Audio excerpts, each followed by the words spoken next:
Hello. The hour has started. Welcome to the mouth of manliness. Don't stop, Brad. Don't stop. Brad's having a little play for a change. And as you can hear, he plays really nice.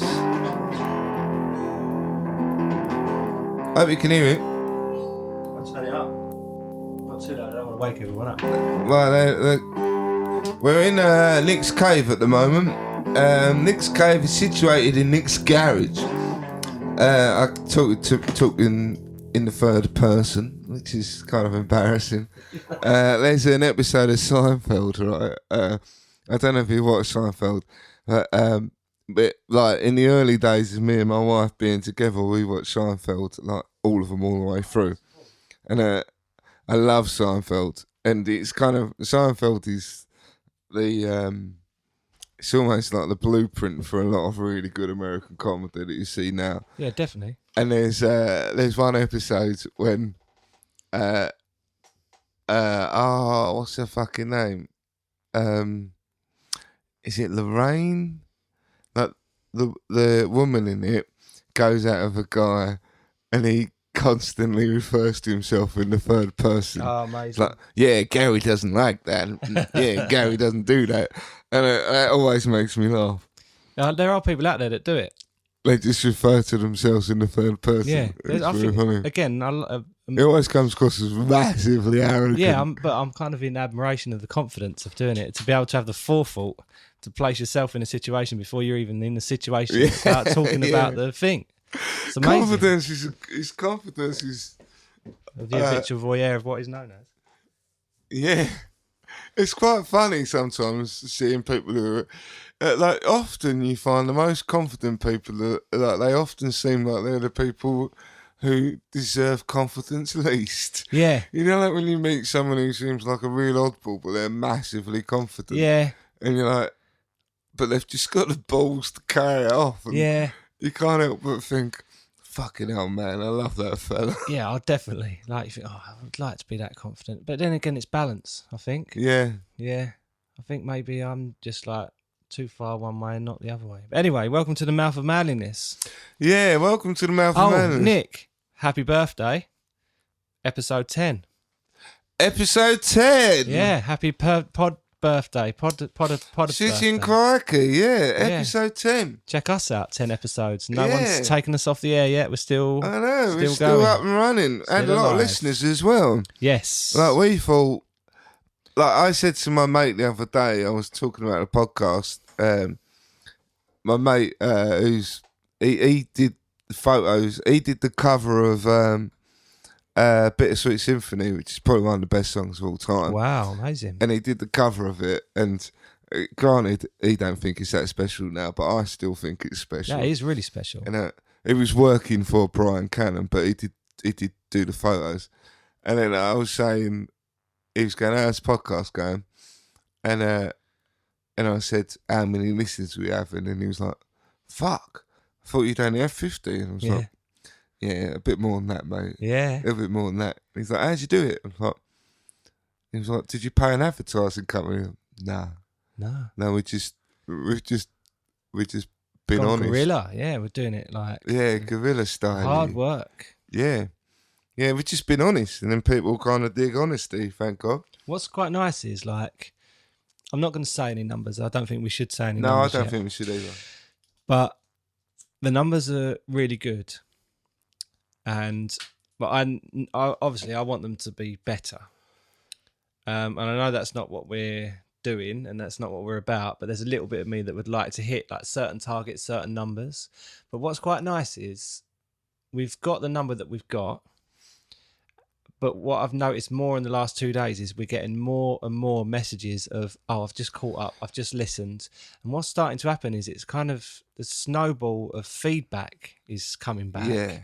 And it's like, fucking hell, like we've got this amount of listens, but it almost seems like people have kind of listened and maybe not had a chance to kind of give any feedback or whatever. But I feel like people are actually starting to listen to it, if it makes sense, and like see it as it's like a thing.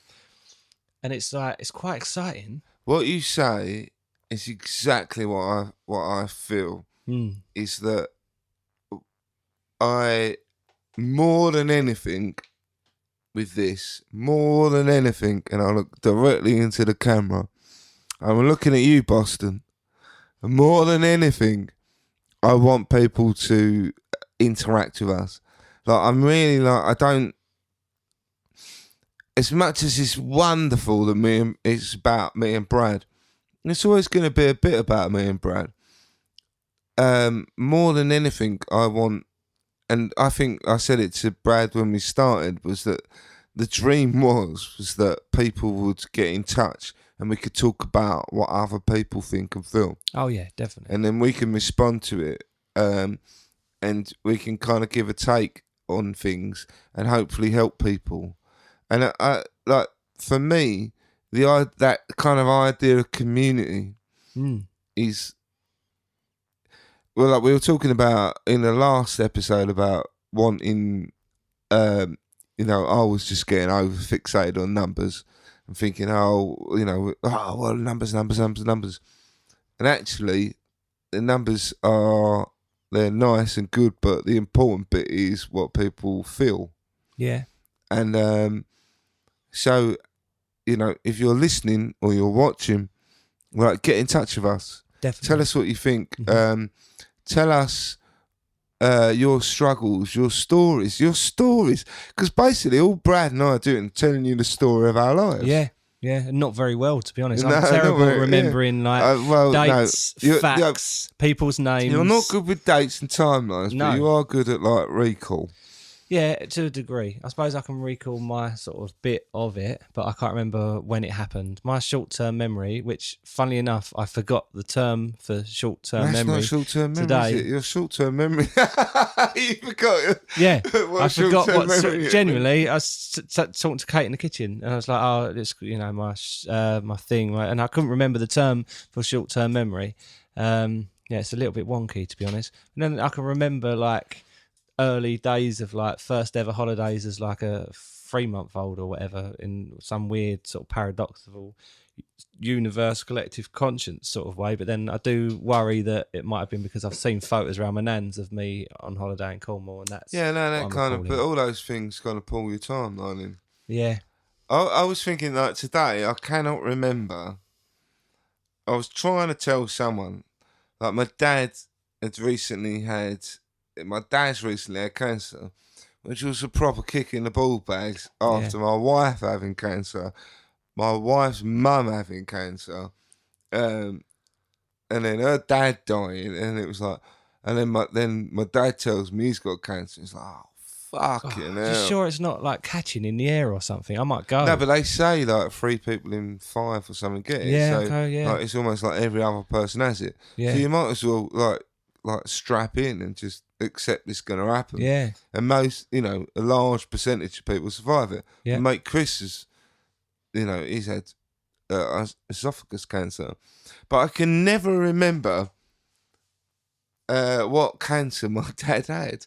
And I was talking to my mate Mark at work. And he's a blinder, and he's full of insight.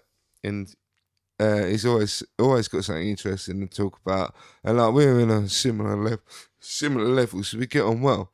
And I was trying to explain to him what cancer my dad had, and I'm like, yeah, pancreas cancer, and he was saying what it was, and he said, oh, someone of his family had it, so everyone fucking gets it. And I'm like, no, it's not pancreas cancer. And for the life of me, I can never remember what it was. What's the one when they stick a finger up your arse to test if you've got it? Prostate. Prostate. Yeah. See, you say about short-term memory. Like, yeah. I was only talking about that on Tuesday, and what is it, Thursday now? That's funny. Remember. That's something that I feel like I should go and have done, because I hear people say go and get it done, but it's just you just don't get around to doing it. I am at a high risk. Apparently, they do a blood test. My dad just had it. He's had radiotherapy, and he beat it. Like, respect to you, Dad. But because he had radiotherapy and it's right next to your bowel, it's really fucked his guts up. Oh, right, okay. But then it turns out that his dad had it. Yeah. He didn't die of it, but kind of, it probably contributed. Yeah. Then his brother, my uncle, had it and died of it. And then my dad was like, yeah, see, you need when you have another blood test, tell the doctors like to check for it because you probably get it, mate. Oh, he didn't say that, and it was just like my brain's just like, yeah, you fucking deserve that. Oh no, you fucking deserve it. Jeez. And it was just like, like I haven't been through enough fucking cancer over the last 5 years. Yeah, like cancer has properly ruled my life. Yeah, like I've not had it. No. Admittedly, like I've been the lucky one, but it has ruled my fucking life for 5 years. That's a cunt. It's like, you fucking cunt. No way. But that wasn't kind of what I was. Where did we get onto that? Oh, we were talking about nice things. Yeah, if you're listening, yeah, we've just gone on a right rabbit hole there. Now we go from listeners to cancer. And I'm always like, I kind of want to save cancer for a dark day. Yeah, because we'll talk about the time when my wife had it, and it was fucking horrendous. But I kind of like almost want to save it. Yeah, I want to save it. Yeah, totally. Because it will be a solid hour. Oh, definitely. And I kind of want to save it. I don't want to get into it. Yeah. Plus, if I get into it, it'll probably fucking bring me down. Yeah. I'd just rather avoid it for the time being. Yeah. But I'm not saying that we won't ever cover it, because we totally will. Oh, yeah, definitely. And it'll be unavoidable. Yeah. But, so, really, I want people to get in touch with us. I've been saying it on the socials lately, like, get in touch with us. And we have had people get in touch with us, but not enough for me. I want loads of it. I want loads of people telling their stories, because it's all about, like, life is all about stories. Yeah. And reading that Darren Brown happiness book, he talks about the way stories mould us. Mm-hmm. And it's really interesting. So what he says is that we tell ourselves a story about something. So we've experienced something in our life that might be difficult. We tell ourselves a story about that. And that is the way that we cope with it. So you've had I'll tell myself a story about my wife's cancer. And that is how I manage it. So like we talked about before, you put something in a box and then you throw it away. Yep. So we box it and we make it into a story, and that's how we manage it. And like we all do it. That's how, like, our brains do that. That's natural. However, what Darren Brown was saying, and I think he's right, was that actually those stories 9 times out of 10 are wrong. I suppose because they ebb and flow with the mood you're in and who you're telling the story to. Well, no, not even that. Those stories, they basically, they're only told from your point of view. Oh, of course. So you tell yourself a story, like, and if you're a depressive bastard like me, your story basically, comes to, well, you're a piece of shit. Right. And he's saying that that's probably wrong. Yeah, well, it is wrong because you aren't one. But then I realised that that's true, man. That's totally true. Like, we tell ourselves, like, you have an experience, you tell yourself a story to make sense of it. Invariably, you either blame someone else or you blame yourself. Yeah. And it's easy to, and if you blame someone else, then you absolve yourself of any guilt, and the anger is a nice little feeling and an energy that gets you through. Yeah. Or you blame yourself, and if you're that way inclined like I am, it's like, actually, it kind of feels, as bad as it is, it kind of feels nice. Yeah, of course. Yeah, I've always worried, like, friendships and stuff like that over the years, when I think, I'm not in that friendship circle because I've said this or I've said that. I will actively move myself away from that friendship circle because of instances that have happened. Whereas really, if I fronted it... Because you've told yourself a story. Yeah, but if I fronted it and brought it up, not in anger, which I probably would have done in the past as well, and only had the confidence to do it whilst I'd had a drink, and then it's all kind of discombobulated anyway. But if I'd have fronted it there and then, they would have gone, shut up, you idiot, come on, let's go up and crack on. And then, it would have... And I remember being told stuff by people, and I used to think, oh, that's a bit sort of strong. Right, I won't hang around you anymore then, and you obviously don't like me, so I'll kind of move on. I haven't really, A, given my side of that argument, and B, given them a chance to kind of rectify it and kind of get it sorted out. It's like your mate going, oh yeah, your girlfriend's a slapper. Yeah. He's like, what, is she? Well, so-and-so says she was. Yeah. And it's like, well, does that make it true? Probably not. No. Because it's like lots of different people's kind of perception of it. And it's not true. No. So basically what he was saying is the story you tell yourself is probably incorrect. Because the story you'll tell yourself is based on loads and loads and loads and loads and loads and loads of stories that you've told yourself all through your life. Yeah, see, I fall to bits. It's probably incorrect. I fall to bits when I hear that, because my whole... everything is all those little stories. And some of them I lie about. I lie to myself about. I lie to other people about. Or I fill in gaps because I can't remember. So they're relatively true. And there's elements of them are true. And then there's bits that I've kind of joined up because I thought that's what I wanted the person that I previously spoke about it to wanted to hear. Yeah. And then I bring that little bit along with the story. And it was and you probably got it completely wrong. Totally, yeah. And then you spent a lifetime punishing yourself about it. Yeah. That's the thing, you punish yourself about it. And we carry it around with us all the time as well. But also, that applies to people who aren't, like, depressives or miserable like us. Yeah. That applies, some people are telling themselves stories that, I was saying, like, they might go, well, that's their fault. Yeah. And that's it. So, but they won't take the moment to think, well, what part did I have to play in it? No, there's always another side. So it works on both angles. Yeah. So actually, if you approach things as in, well, who knows? Yeah. And you go, well, I might have had some parts playing that, and I can learn from that. But I can't take responsibility for everything else. No. So it's not about saying, like, oh, it's not my fault. No. But actually, we all, in every story, you are a player in the story. So you need to have the responsibility to check yourself on it. Yeah.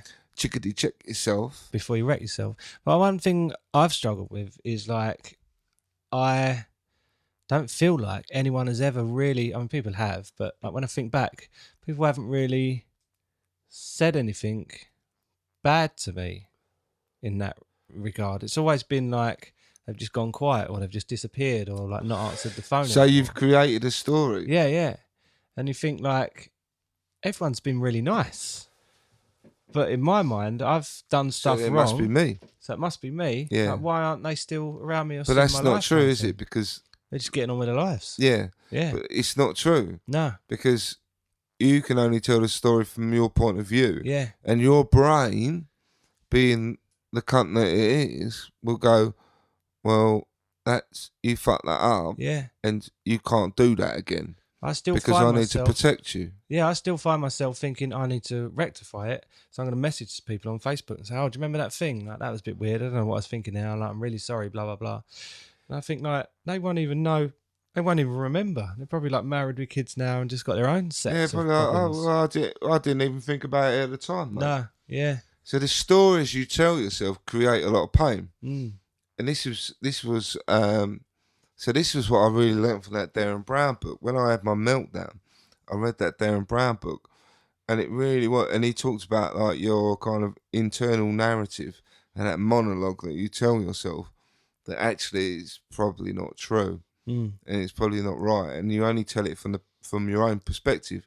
And if you're a miserable bastard, or you hate yourself, then all of those stories will only confirm why you hate yourself. I've been giving this some thought because we've spoken about it, and I've tried to work out what my inner monologue is doing and saying and stuff like that.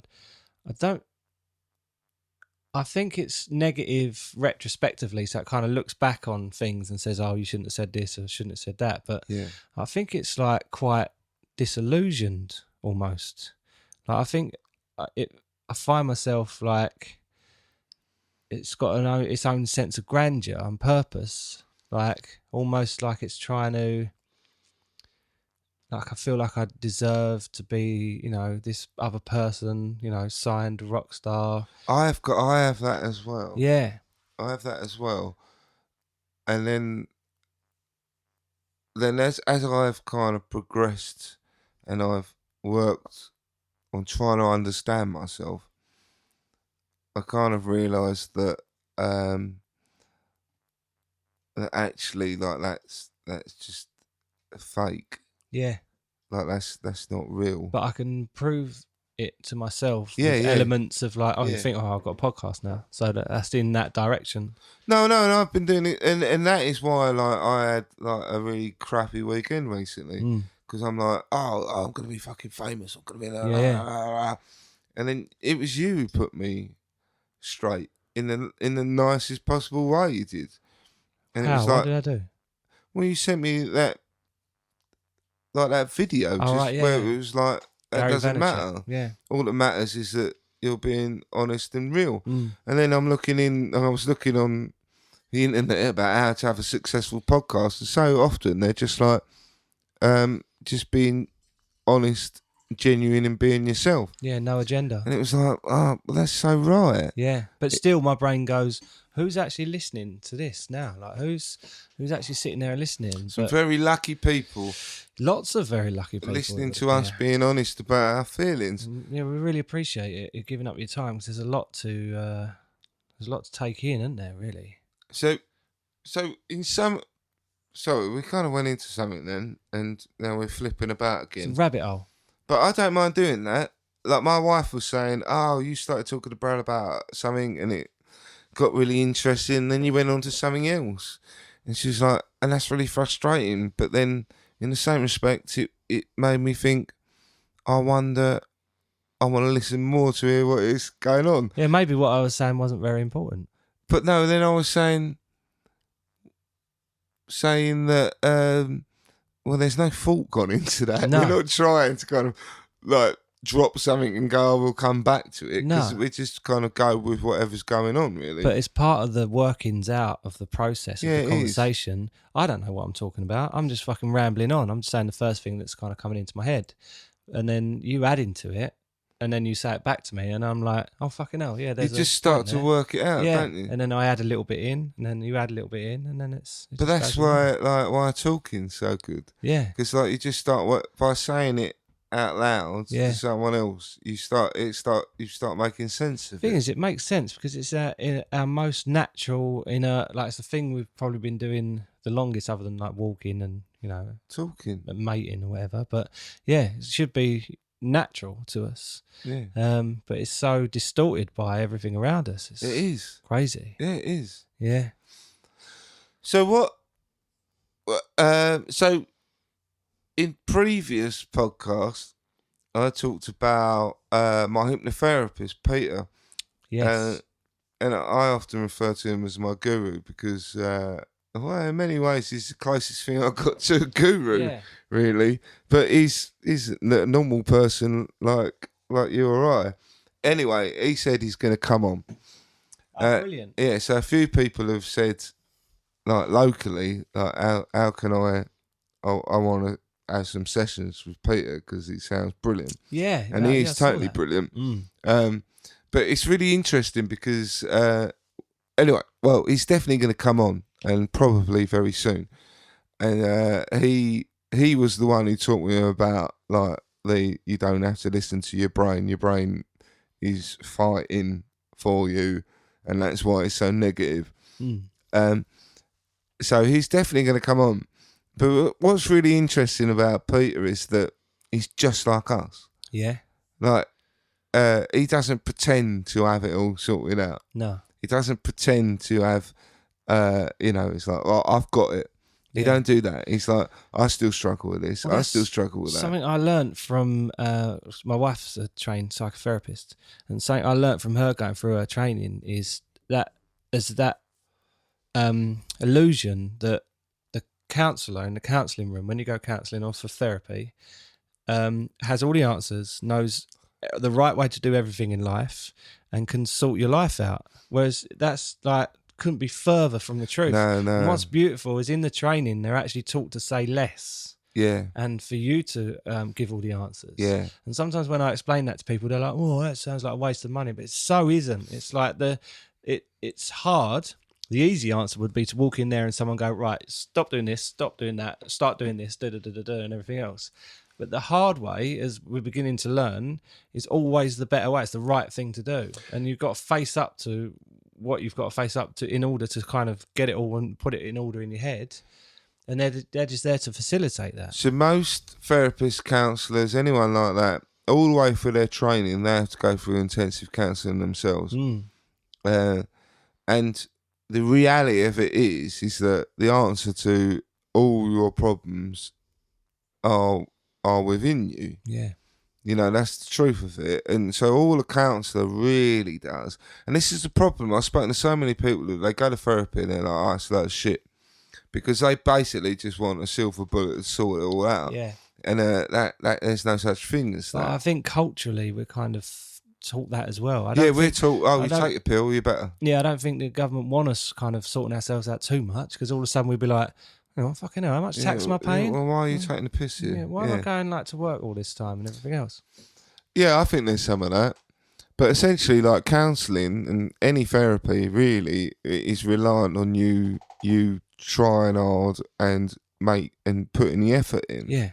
And if you go into counselling thinking, "Well, I'll sit back and someone's going to sort me out," that doesn't exist. No. And you know, I'm a massive advocate for therapy. Therapy's been really good for me, and it's been good and bad. But basically, it all comes down to you, and you've got to put the effort in, and you've got to be willing to do it. So you don't like leave your hour of therapy and go away and do fuck all. No. You have to go away and you have to ruminate on it and think about it. Yeah. And kind of test it out and test out the suggestions. Yeah, changing your daily habits. Yeah. But what I liked about Peter was, you know, like seeing that he had that element of he wanted to be a rock star. He used to play in bands and, you know, much the same. Yeah. And like he still has to kind of, you know, kick himself up the arse every morning to switch on, and he's still saying, "Oh, you know, his brain's still a fucking cunt." Yeah. You know, his brain's still saying this, and he has to go, no, it's fine. You know, like he still has to do it, and you know, there's some days I'm like, I don't want to hear that, Peter. No. Actually, I want to hear like you're well and I can be well. Yeah, level of kind of normality, whatever. But that's normal just is. not real, is No, it? it really isn't. That's not real. No. And actually, I kind of appreciate the honesty. Really, Yeah. it's not real. Like, I'm not gonna be better tomorrow. You know, I'm always I've always got to be working on it, and that's just the reality of it. It's a constant thing. Yeah, some people, you know, they can cope with life a lot better than us, than me. Like we were talking about it, we had on Sunday just gone, we had Stuart Whiffen from Hardcore Listing and Off the beaten track. Yeah, he came in, and this will be afterwards, and he was kind of talking about it, and it was kind of, there was, you know, yes, at some point you have to kind of get up and get on with life. Yeah. But for some people, and I'll include myself in that, it's just not that straightforward. No. And for me, I've got to get up and get on with life every day. Yeah. You know, it's not just that, just get up and get on with it. It's like, it's always fucking hard. Yeah. And that's just kind of the way it is. But you kind of have to accept it. Once you accept it a little bit, it's easier to deal with. Yeah, I think there's that level of expectancy from normality and thinking, oh, everyone else gets up, springs out of bed every morning, does 20 push-ups and, you know, skips off to work or whatever, but it's just not the case. No, I don't think it is. And I found, like, since doing the podcast, is that you find that actually for a lot of people that's not the case. And like, just like small little contacts I've had with people, and they're like, you know, oh, I have PTSD. And like, you kind of realise that a lot of people struggle. You know, like Yeah. probably like the vast percentage of people Oh, really definitely. struggle. There's no right way to do anything, so everyone's going to There's sort something of... quite.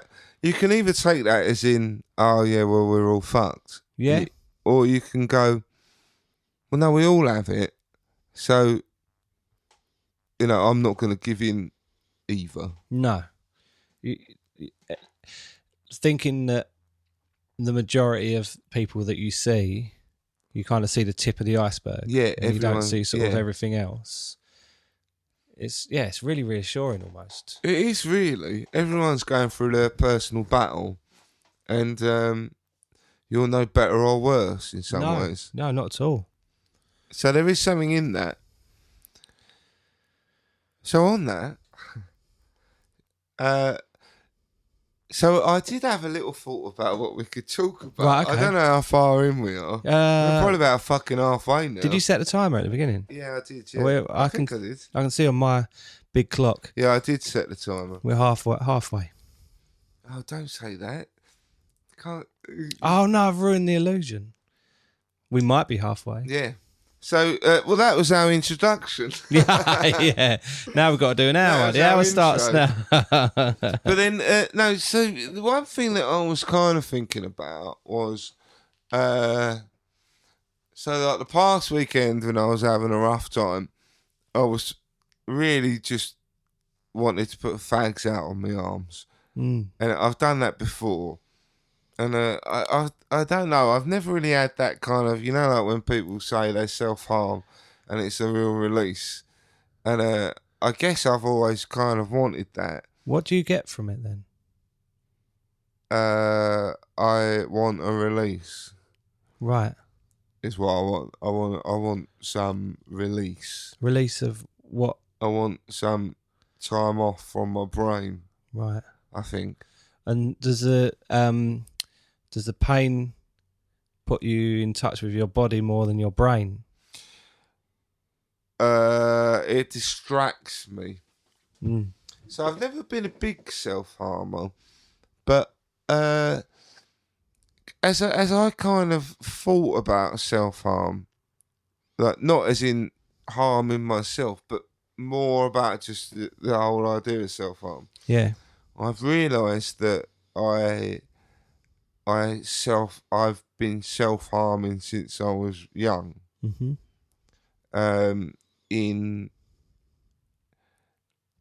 In lots of different ways. Well, it can be like overeating, being detrimental to yourself in conversation to a degree. Self-harm. It doesn't have to be physical. So, like, I'm guessing this is my limited knowledge. No, and that's totally right. So I realised, like, maybe last year, about how hugely self-destructive I am. Like, I'm really self-destructive in loads and loads and loads of ways. Like, I'm pretty much constantly being self-destructive in some way, shape or form. No matter what, like, you know, I've been self-destructive today. I think even just by smoking, like, in a conscious way, you're being self-destructive. Totally.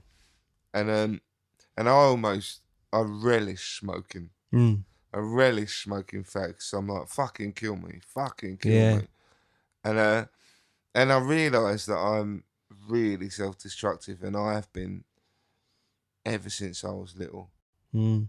And then it peaks at points where I'm more self-destructive than others. Yeah, of course. So it's peaked at points when I'm covered in shit tattoos, and that is total self-destructiveness. Like, I did gave myself a left-handed tattoo. Wow. And my mate John was like, "Why'd you fucking do that? Yeah. Like, you're right-handed." And I was like,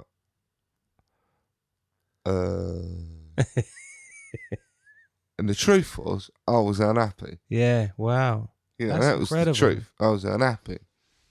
Yeah, I know. I knew I was really unhappy. So You were I was unhappy doing when it, you were but, doing it. It was really weird. I just kind of took this. I was like, right, I've got an hour. I need to take the dog out. And you know, time was ticking. And I just felt, I took loads and loads of painkillers. And then I felt the need to do it. And it hurt quite a bit as I was doing it, but I was like, oh, it looks fucking shit. I was like, oh, I've started now, so I need to try and make something of it. Yeah. And I just kept going. I don't know why. And then once you started, you've got to try and make something of it. Yeah, of course. But it was kind of testament to my self-destructive tendencies, which are constant. I'm fucking constant. Is that a physical reminder because it's on your arm? Do you look at it quite often and think... It's right. It's on. It's there. It's right. Look. What, that one there you did? With your left hand? Yeah, look. Obviously people There you listening can can't see on the it, telly. just describe it. It's, what is it, a lotus flower? No, I don't know what it is. It's like a flower, but if you look closely, I wonder if I can get it up close. Yeah. Can I focus a bit more? It's there you go. It's a Sorry proper for you. sack of shit. Look at that. It's all right. I would never have known that it was... There's a bit of me that goes, well, like there is that kind of like, oh, I'm fucking manly. Look, I can fucking do it, and I don't give a fuck. Yeah. But I know I was being self-destructive, Yeah. and I just kind of had this massive awareness probably over the last year about how self-destructive I am, and how everything comes back to like the fact that you fucking hate yourself. And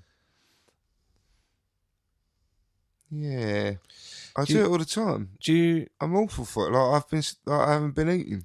Have you found yourself like feeling those feelings in odd circumstances, like Christmas, and everyone's around at Christmas? Do you find yourself more so in those situations? More so. And do you ever like when you look back at it, do you think to yourself, "Oh, that was a bit nuts"? Like, do you laugh about it, cry about it? Like, do you reflect on it?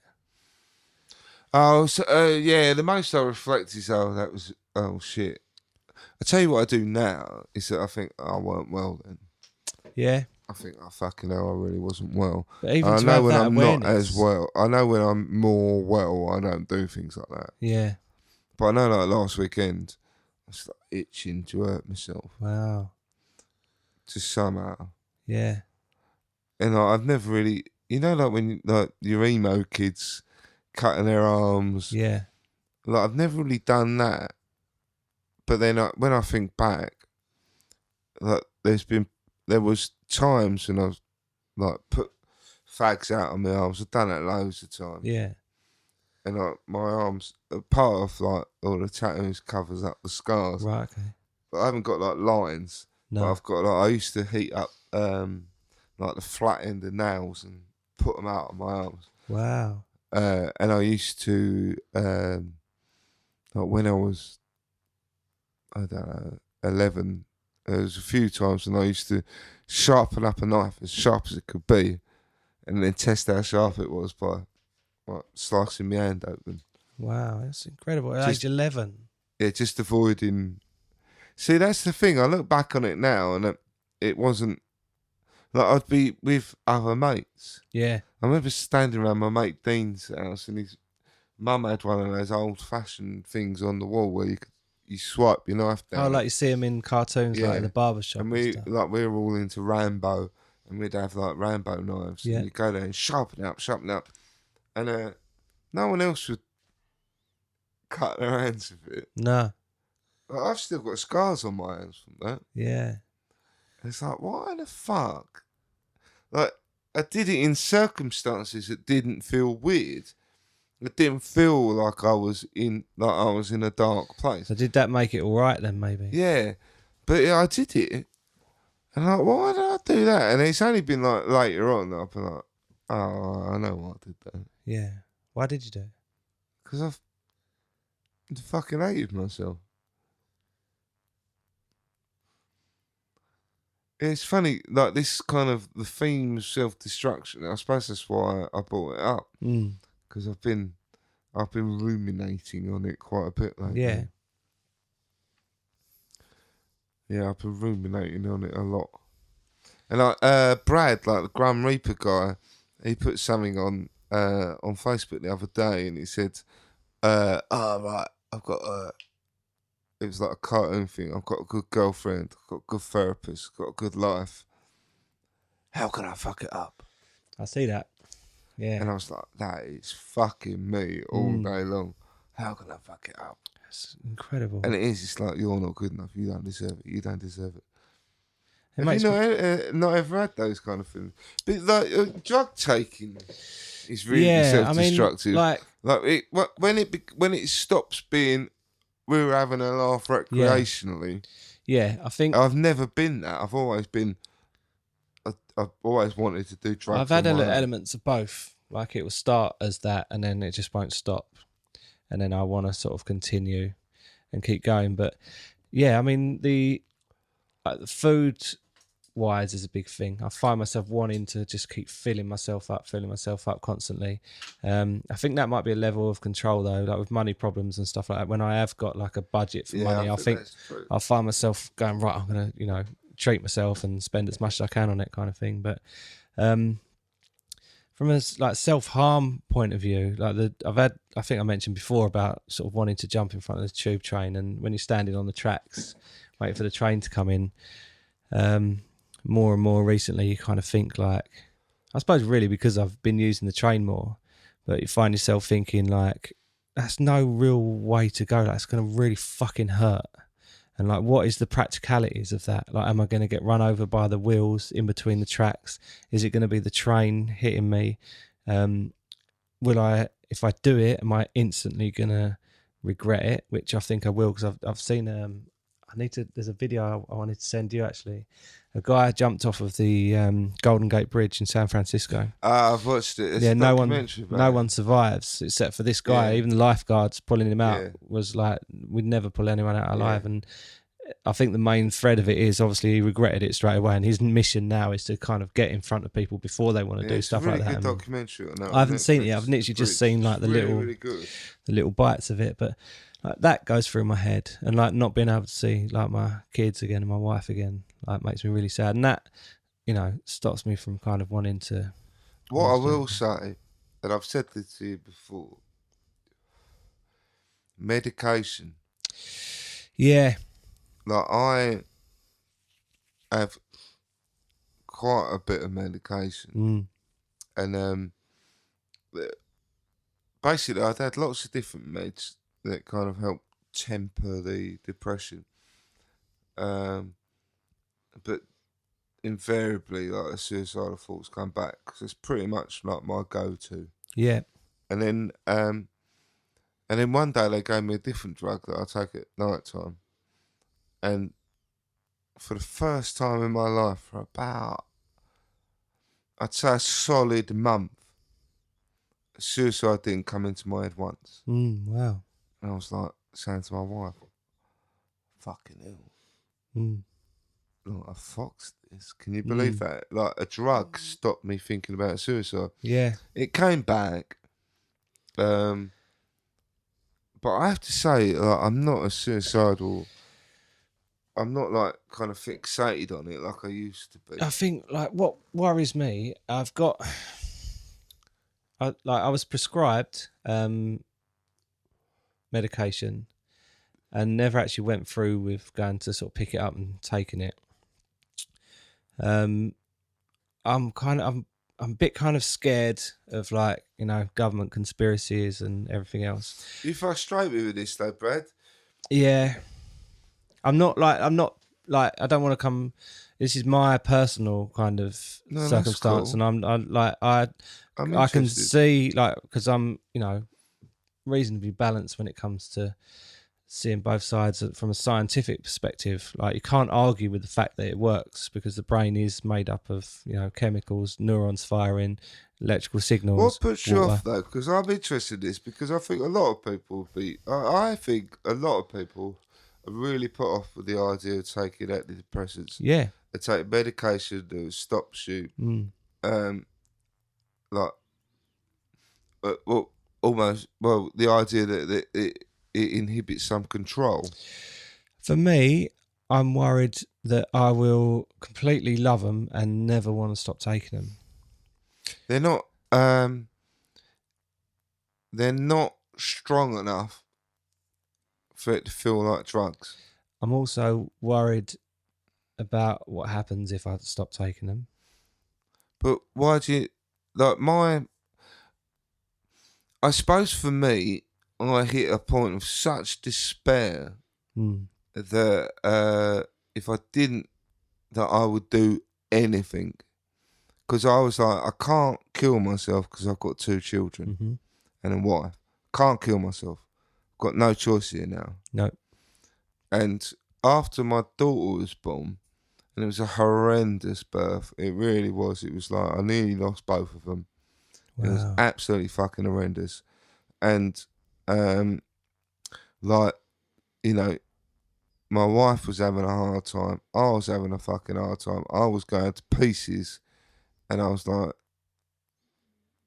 I'd taken antidepressants before when I was a lot younger. I didn't feel that they did anything. But in reality, I was self-medicating so much that they wouldn't have worked anyway. Yeah. So I got into a point of such despair that I would do anything that would make me a better dad, in essence.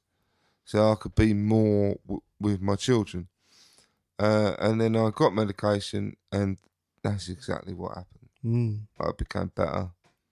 I could cope with things better. But I was so desperate that I would have done it anyway. And now, my thoughts are, I don't think I'll ever not be on tablets. No. I can't see a day when I'm not. And I'm quite fine with that now. Yeah. But it does fuck you up a bit because it gets you into this mindset of tablets. Yeah.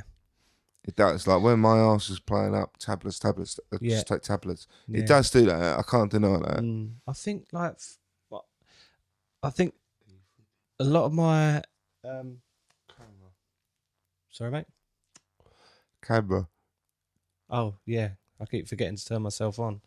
A lot of my what I feel like a lot of my problems are quite superficial almost, and could probably be sorted out by circumstances changing or anything else.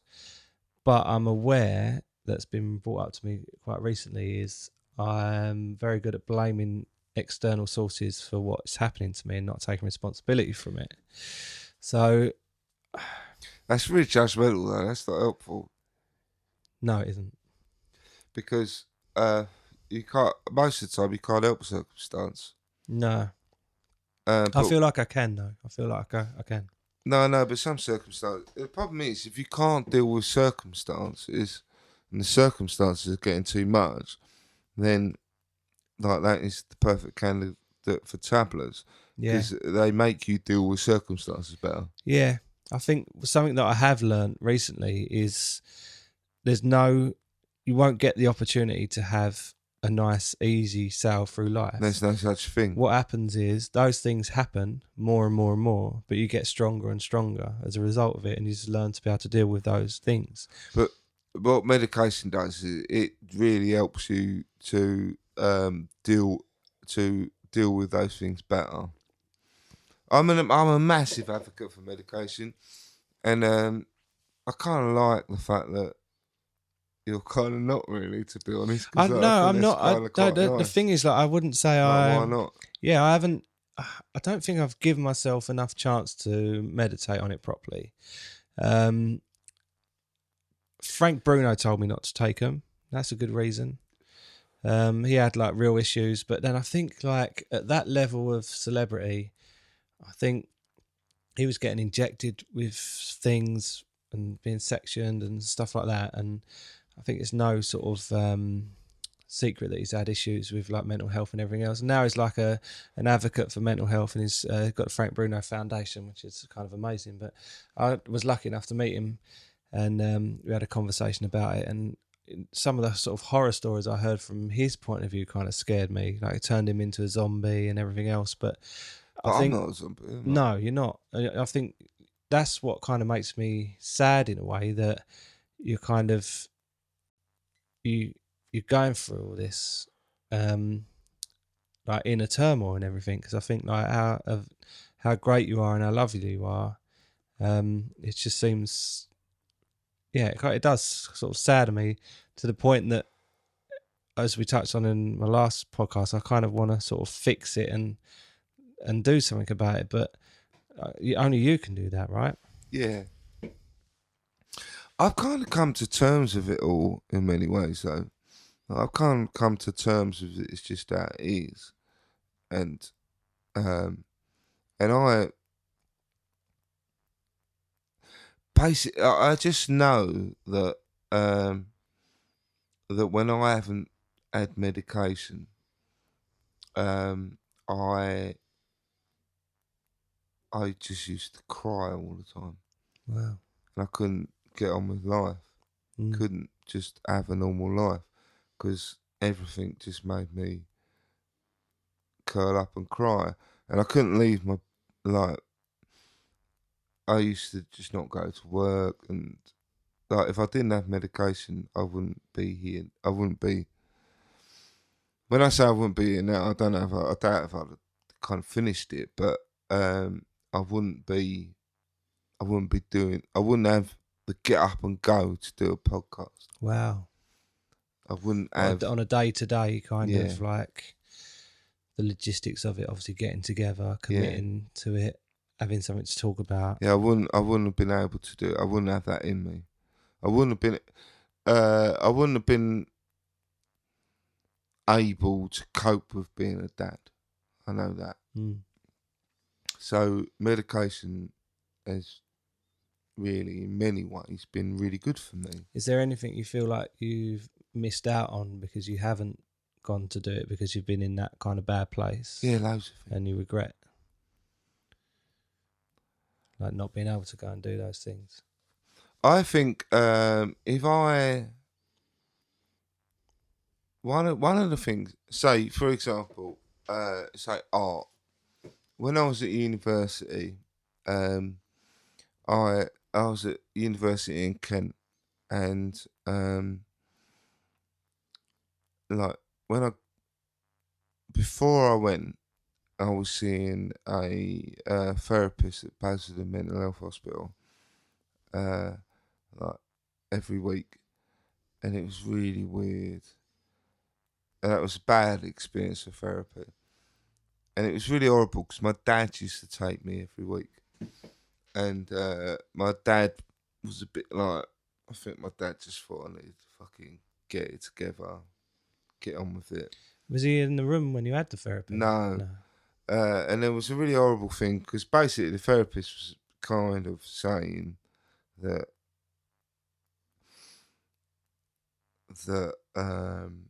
my like looking back on it now, essentially he was saying that it was some of it was my dad's fault, I think. And then on my last session, he said, "Do you mind asking your dad to come up?" Wow. And then my dad went up and he come out. My dad wasn't fucking impressed at all. And my dad was, he didn't let anything on. But I assume the therapist was like, some of this is on you. Mm. So he then arranged for me to see a therapist in Kent, in Canterbury. Your dad or the therapist? No, the therapist did. Because he needed an exit strategy. So then I went to university in Kent and I was meant to see the therapist, but I never went. But I was a mess. I was still a fucking mess. How old were you? 19, 18, 19. Mm.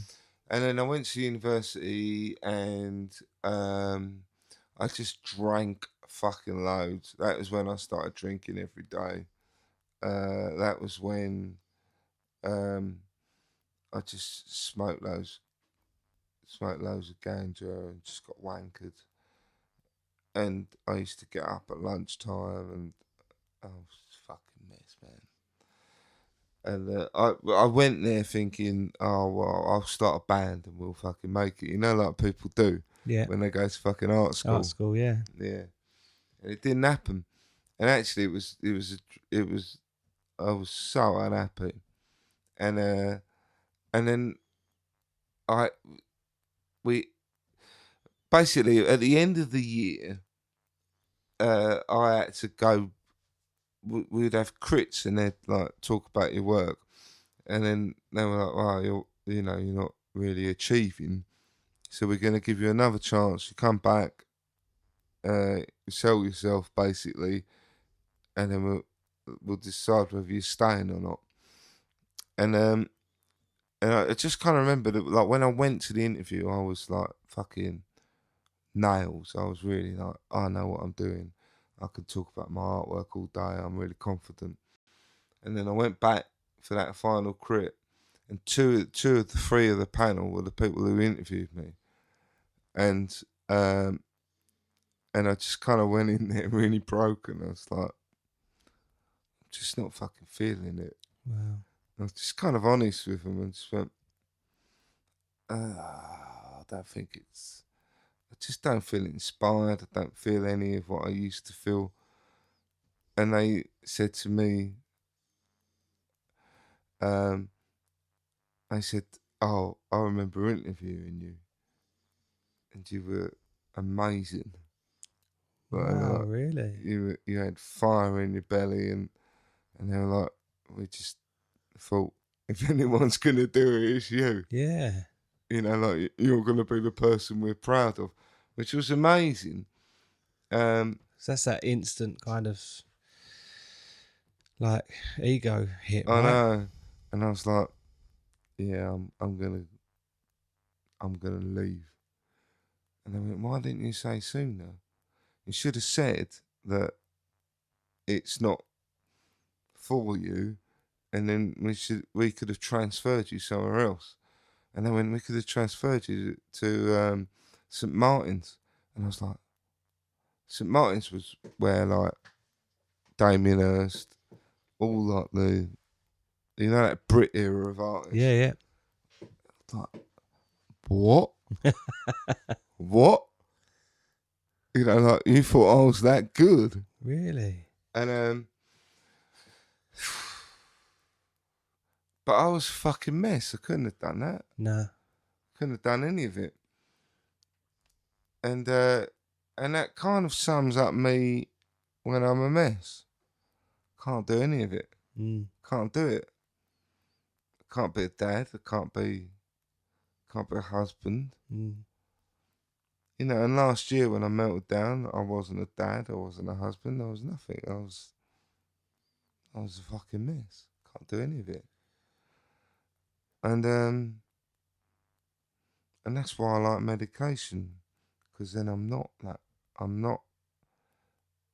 It staves off that bottom. In fairness, last year when I hit rock bottom, I was on medication. Yeah. But what I should have done is said, I'm failing. Can I review my medication? Yeah, I suppose And you've got to have that honest dialogue about actually what's going on. But then maybe at the time you didn't really know, maybe. But it makes me sad. It really fucking makes me. It makes me sad that it's like, oh, I need medication because otherwise I can't be fucking good, or I can't be anything. Like, yeah, that fucks me off. But like the alternative is much worse, really. Yeah. The alternative's loads worse. The alternative is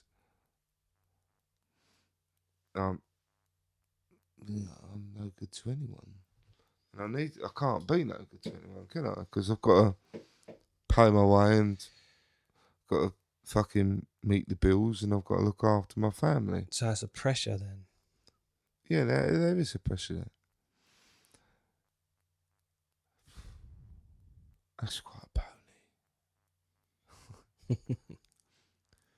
But that's the way it was, and that's the way it is. He's like, I'd like to say it's not like that anymore, but it's like that sometimes. Yeah. It's like that sometimes. Sometimes I'm just pulling my way through it. That's an hour. Oh, no way. That got really deep, mate, didn't it? You all right? Yeah, I'm fine. Yeah. This is just normal shit for me. This is fucking every day. Well, That is the mouth of manliness, and that is. really is the mouth of manliness. That is, mate. That is an hour, and that is the hour into my fucking miserable fucking brain. Well, thanks for opening up, mate. That's really Yeah, cool. well, that is there. Yeah, I'll see you later. Good night, everyone. Good night.